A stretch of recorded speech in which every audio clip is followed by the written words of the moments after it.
আজকের রেসিপি একদম অনুষ্ঠান বাড়ির স্বাদে নবরত্ন কোরমা। নমস্কার বন্ধুরা, রূপাস সিম্পল অ্যান্ড ডেলি লাইফে আপনাদের সবাইকে অনেক অনেক স্বাগত। ঘরোয়া পদ্ধতিতে এবং ঘরোয়া উপকরণ দিয়েই একদম অনুষ্ঠান বাড়ির মতো স্বাদে খুব সহজে তৈরি করে নিলাম নবরত্ন কোরমা। অত্যন্ত লোভনীয় স্বাদের এই রেসিপিটি কিভাবে তৈরি করলাম চলুন দেখে নেওয়া যাক। একটা লাইক দিয়ে পুরো রেসিপিটা দেখার বিশেষ বিশেষ অনুরোধ রইল সকলের কাছে। আশা করছি আপনাদের সকলের ভালো লাগবে। নবরত্ন কোরমা তৈরি করার জন্য এখানে আমি সবজির মধ্যে নিয়ে নিয়েছি বন্ধুরা কয়েকটা শিম, এখানে নিয়েছি কয়েকটা বিনস, আর অর্ধেকটা পরিমাণ ফুলকপি, আর এটা একটা গোটা গাজর। সব সবজি আমি কেটে ধুয়ে জল ঝরিয়ে পরিষ্কার করে নিয়েছি। আর তারই সাথে নিয়ে নিয়েছি এখানে একটা বড় সাইজের অর্ধেকটা ক্যাপসিকাম, এটাকেও কেটে নিয়েছি। আর নিয়েছি কয়েকটা মটরশুঁটি, আর নিয়েছি এই যে কিছুটা 200 গ্রাম পরিমাণ আমি পনিরকে এইভাবে আগে থেকে কেটে রেখে দিয়েছি। এইবার আমি গ্যাসে কড়াইতে আগে থেকে বসিয়ে দিয়েছি একটু গরম জল। জলটা বেশ ভালো গরম হয়ে গেলে এবার আমি সবজিগুলো এক এক করে জলের মধ্যে দিয়ে দেব। সব সবজিগুলোই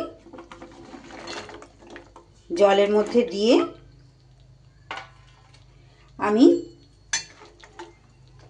2 থেকে 3 মিনিটের জন্য একটু সবজিগুলোকে ভাপ দিয়ে নেব। এর মধ্যে কিন্তু আর কিছু দেব না, শুধু এটা ভাপ দিয়ে নেব। আর এই সবজি ভাপ দিতে দিতে আমি এদিকে মশলা রেডি করে নেব।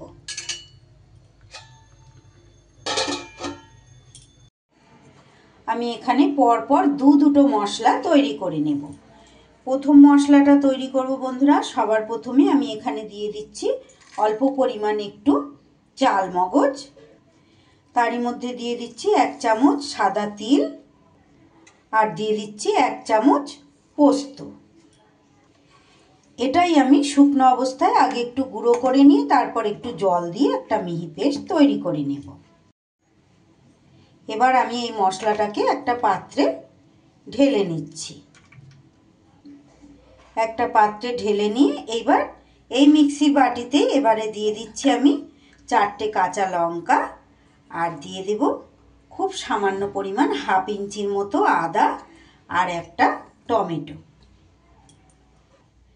অল্প পরিমাণ জল দিয়ে এবার এটাও একটা মিহি পেস্ট আমি তৈরি করে নেব। সবজিগুলো কিন্তু আমার বেশ 3-4 মিনিট ভাপ দেওয়া হয়ে গেছে বন্ধুরা। এইবার আমি গ্যাস বন্ধ করে গরম জল থেকে এগুলো তুলে আমি এখানে নর্মাল জলের মধ্যে দিয়ে দিচ্ছি।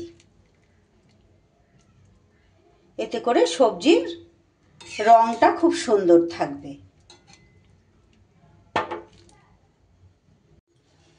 এইবার আবারও গ্যাসে আমি কড়াইটা বসিয়ে দিয়েছি পরিষ্কার করে। এবার কড়াইয়ের মধ্যে দিয়ে দিচ্ছি আমি কিছুটা পরিমাণ রাইস ব্র্যান অয়েল। এই রেসিপিটা কিন্তু এরকম সাদা তেলেই করতে হবে বন্ধুরা। তারই সাথে দিয়ে দেব অল্প পরিমাণ একটু ঘি।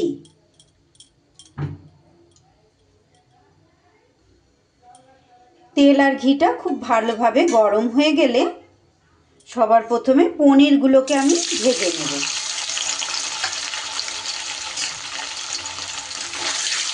একটু লাল করে ভাজবো পনিরটা, সবজির মধ্যে তো না হলে ঘেটে যাবে। খুব মচমচে না, একটু লাল ভাব করে পনিরটা আমি ভেজে নেব।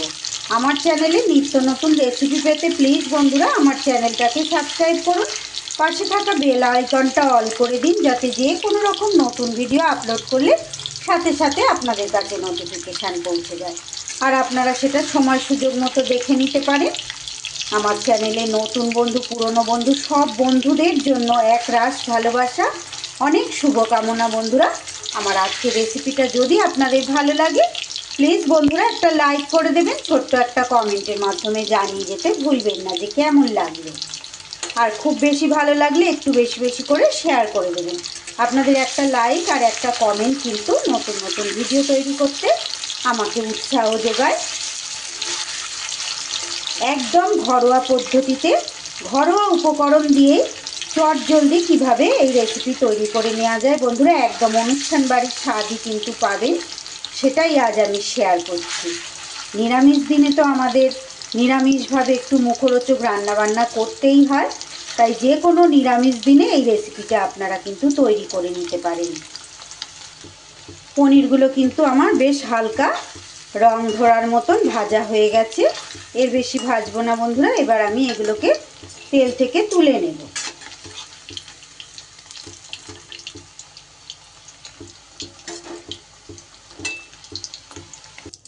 এবার আমি এই তেলের মধ্যে কিছু কাজু আর কিশমিশ নিয়েছি, কাজু আর কিশমিশটাকে একটু ভেজে নেব। কাজু কিশমিশটাকে হালকা করে ভেজে তুলে নিতে হবে। খুব সুন্দর, খুব লোভনীয় একটা নিরামিষ রেসিপি বন্ধুরা, এইভাবে ঝটফট আপনারাও তৈরি করে নিতে পারবেন। কাজু আর কিশমিশও কিন্তু আমার সুন্দর করে ভাজা হয়ে গেছে। এবার এগুলোকেও আমি তেল থেকে তুলে নেব। কাজু কিশমিশ তুলে নিয়ে এবার এই তেলের মধ্যেই আমি ফোড়নে দিয়ে দিচ্ছি একটু গোটা গরম মশলা। ফোড়ন থেকে সুন্দর গন্ধ বেরোলেই এবার আমি দিয়ে দেব যে টমেটো, আদা আর কাঁচা লঙ্কার পেস্টটা করলাম সেটা। এবার এই মশলার মধ্যে দিয়ে দিচ্ছি সামান্য হাফ চা চামচ করে ধনের গুঁড়ো আর জিরের গুঁড়ো, আর দিয়ে দিচ্ছি একদম সামান্য একটু কাশ্মীরি লঙ্কার গুঁড়ো।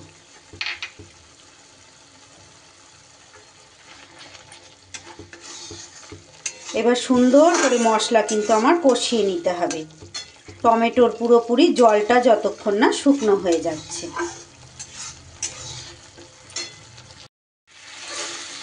মশলা থেকে কিন্তু একদম জল শুকিয়ে তেল ছেড়ে দিয়েছে বন্ধুরা। মশলাটা খুব সুন্দর করে আমার কষা হয়ে গেছে।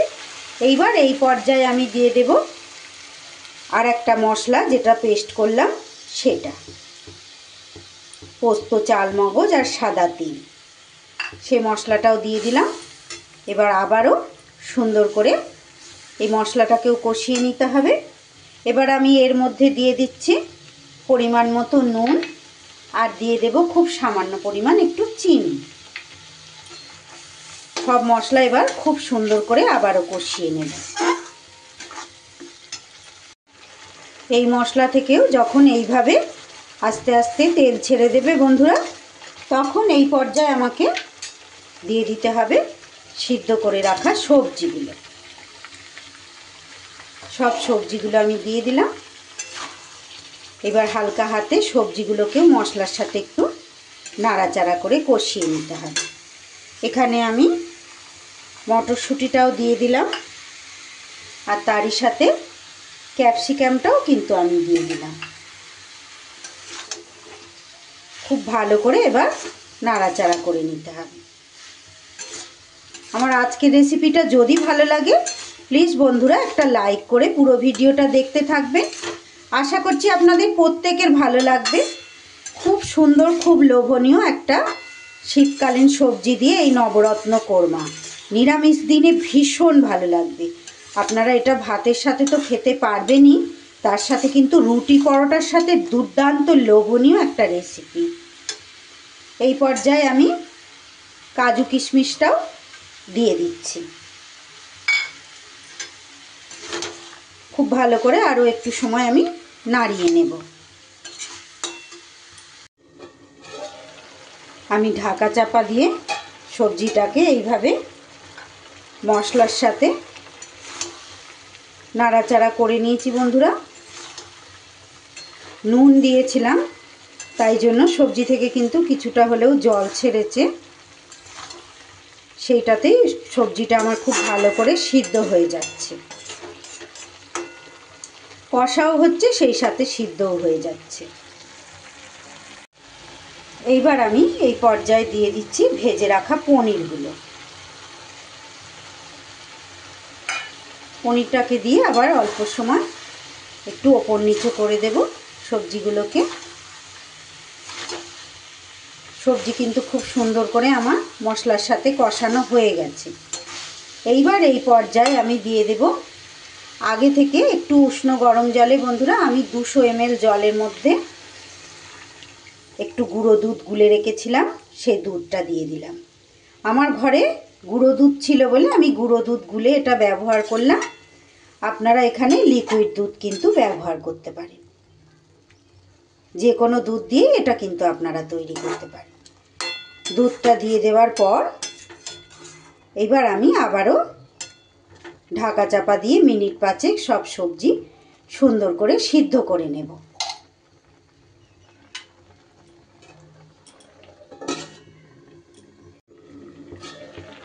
পাঁচ মিনিট আমি এইভাবে ঢাকা চাপা দিয়ে রান্নাটা করে নিয়েছি বন্ধুরা। আমি কিন্তু মাঝখানে একবার নাড়িয়ে দিয়ে গেছি যদি নিচে লেগে যায়, সেই জন্য। এত সুন্দর সব মিলিয়ে একটা ফ্লেভার আসছে বন্ধুরা, যে কি বলবো। এইবার আমি এখানে দিয়ে দেব 3টে চেরা কাঁচা লঙ্কা, দারুণ সুন্দর একটা ফ্লেভার আসবে। দিয়ে দিচ্ছি খুব সামান্য পরিমাণ একটু ঘি। আমার আজকের রেসিপিটা যদি ভালো লাগে প্লিজ বন্ধুরা একটা লাইক দিয়ে দেবেন। আপনাদের একটা লাইক আর একটা কমেন্ট কিন্তু আমাকে অনেক দূর পর্যন্ত এগিয়ে নিয়ে যেতে সাহায্য করবে। দিয়ে দিচ্ছি একটু গুঁড়ো গরম মশলা, আর দিয়ে দেব হাতে করে ক্র্যাশ করে নেওয়া একটু কসুরি মেথি। এইবার আবার সব কিছু একটু ভালো করে মিশিয়ে নেব। আমার পুরনো বন্ধুরা অনেকেই আছে জানি, প্রত্যেক দিন যারা আমার রেসিপি দেখেন খুব সুন্দর সুন্দর আমাকে কমেন্ট করেন। তাদের কমেন্টের জন্য আমি আপ্লুত, ভীষণ ভালো লাগে তাদের কমেন্টগুলো পড়তে। যারা নতুন এসেছেন প্লিজ বন্ধুরা আমার চ্যানেলটাকে সাবস্ক্রাইব করে আমার পাশে থাকবেন। সব কিছু সুন্দর করে মিশিয়ে নিয়ে আমার আজকে নবরত্ন কোরমা কিন্তু একদম রেডি হয়ে গেল। দেখুন কতটা সুন্দর দেখতে হয়েছে, দারুণ লোভনীয় কিন্তু খেতেও হয়েছে। এবার আমি গ্যাস বন্ধ করে 5 মিনিট ঢাকা চাপা দিয়ে রেস্টে রেখে দেব।